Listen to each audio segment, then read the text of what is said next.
Tudo bem, meus queridos amigos? Sejam muito bem-vindos. Hoje eu vim aqui estar trazendo para vocês a resolução de uma questão do ITA de 2014, uma questão também de termodinâmica, uma questão legal que ela vai requerer da gente, principalmente o conceito da análise dentro de um ciclo termodinâmico. Saber onde é que o calor está entrando, aonde que o calor está saindo. Enfim, uma questão bem legal. Vamos aqui começar com essa resolução sem muita enrolação. Bom, um recipiente contém um gás monoatômico. Não esqueça disso, porque essa informação é importante. Um recipiente contém um gás monoatômico ideal inicialmente no estado L, a uma certa pressão e um certo volume. Aqui ele só quis caracterizar qual que é o estado termodinâmico inicial desse gás, né? Um produto PV. Ele tem uma certa pressão e tem um certo volume. O gás ele é submetido a uma transformação cíclica, LMNL, ou seja, o gás ele vai sofrer uma transformação cíclica, absorvendo de uma fonte quente uma certa quantidade de calor Q1 e cedendo a uma fonte fria uma certa quantidade de calor Q2.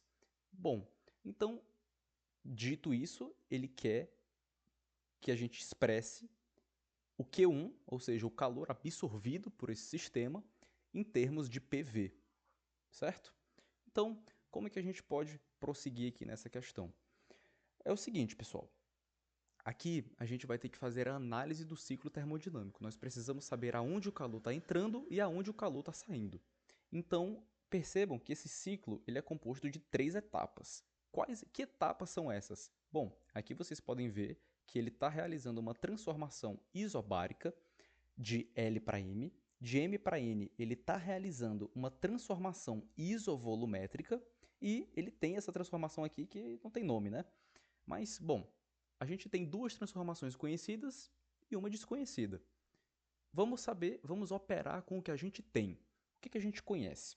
A gente sabe que isso daqui é uma transformação isobárica. Por quê? Porque ela acontece a pressão constante. O gás se expande, ou seja, é uma expansão isobárica. O gás se expande indo de L até M. E o que acontece?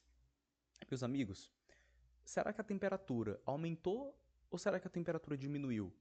Bom, eu sei que essa é uma dúvida muito comum, principalmente para as pessoas que estão estudando termodinâmica. E só que aqui, pessoal, não tem muito segredo, sabe por quê? Porque aqui a gente está diante de um gráfico PV. Então, se a gente está diante de um gráfico PV, a gente pode utilizar aquele truque das isotermas, ou seja, em um gráfico PV existem infinitas isotermas, sendo que cada vez a isoterma mais distante da origem é aquela que tem maior temperatura.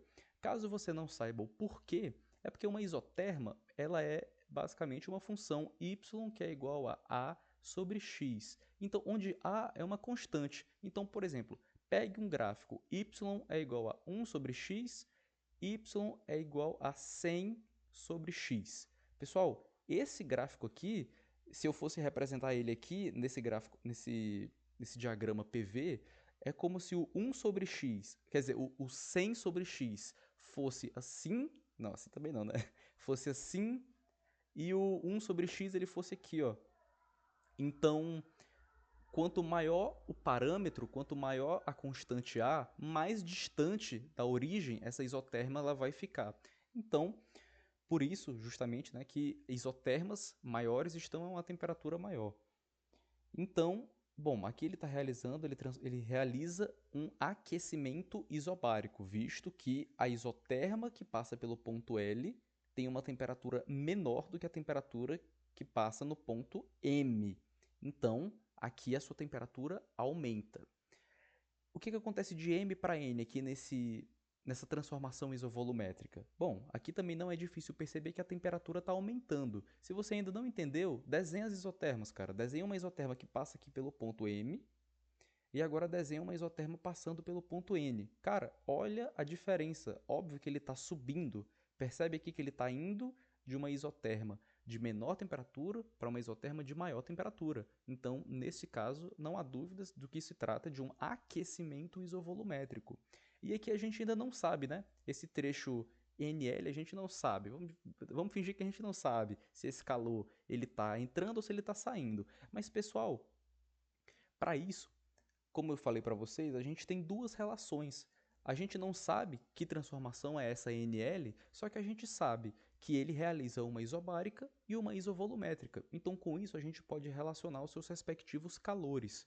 Quais que é o calor, por exemplo, vamos começar aqui da isobárica, né? O calor à pressão constante. Opa, ele vai ser dado pelo número de mols, o Cp, ou seja, o meu calor específico molar à pressão constante, vezes a minha variação de temperatura. Só que, pessoal, essa variação de temperatura, ela é positiva. Então, consequentemente, o meu calor à pressão constante também vai ser positivo.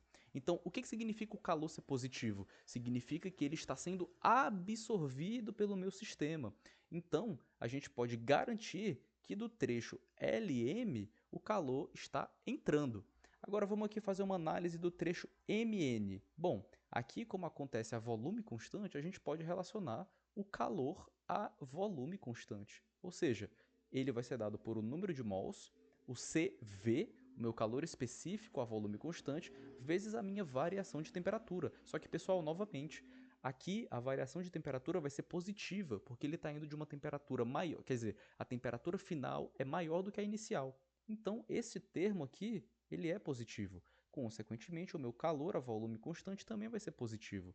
Aí, pessoal, não há a necessidade da gente se preocupar com esse último trecho aqui, porque se desse ciclo que ele só tem 3 etapas, a gente já sabe que essas duas, né, que tanto na isobárica, tanto na isovolumétrica, o calor ele é positivo, então, obviamente, para o ciclo fechar, o trecho NL tem que ser negativo, ou seja, o calor ele tem que sair nessa etapa NL.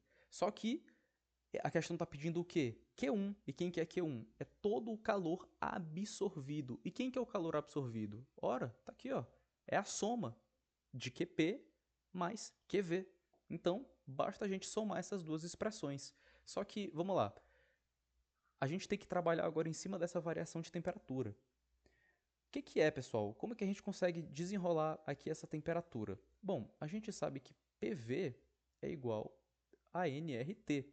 Então, isolando a temperatura, isso aqui vai ser PV dividido por nR. Só que a gente não quer a temperatura em si, a gente quer a variação da temperatura. Então, a variação da minha temperatura vai ser a minha pressão final vezes o meu volume final dividido por nR menos a minha pressão inicial vezes o meu volume inicial dividido por nR. Ou seja, vamos colocar esse 1 sobre nR em evidência e ele vai passar multiplicando pressão final vezes o volume final menos o volume inicial vezes a minha pressão inicial. Certo? Então, isso daqui é a expressão que a gente achou para a variação da temperatura. E agora é só a gente substituir. Vamos lá. N vezes... Pessoal, qual que era o calor específico molar à pressão constante de um gás monoatômico?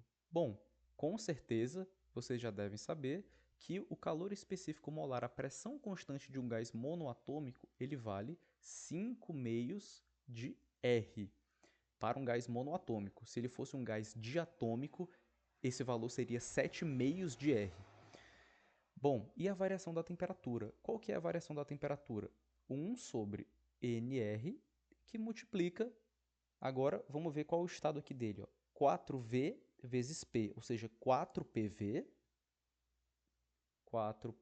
menos o estado inicial dele, que é PV.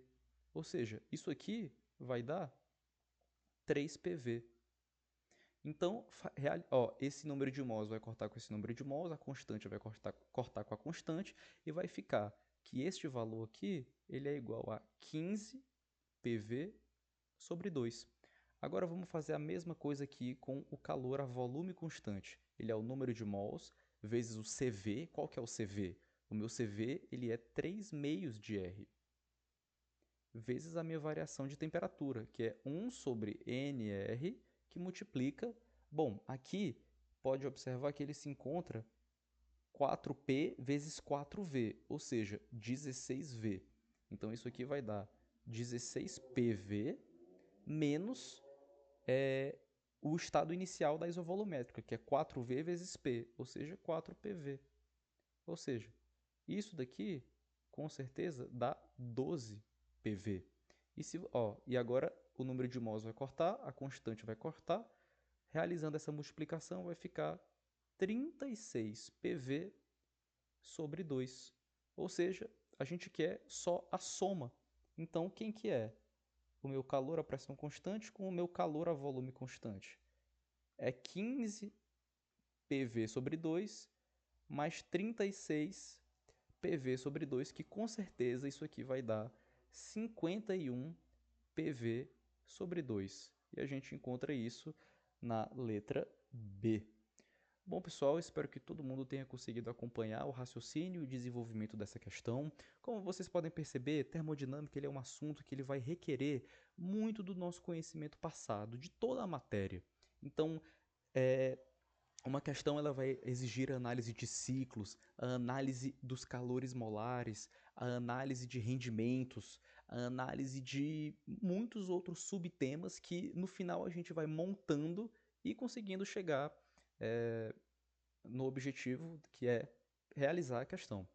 Então, pessoal, espero que todo mundo tenha conseguido compreender. Fica aqui o meu apreço a todo mundo que assistiu. Qualquer dúvida, por favor, pode mandar nos comentários que eu sou muito grato, pessoal. Até mais.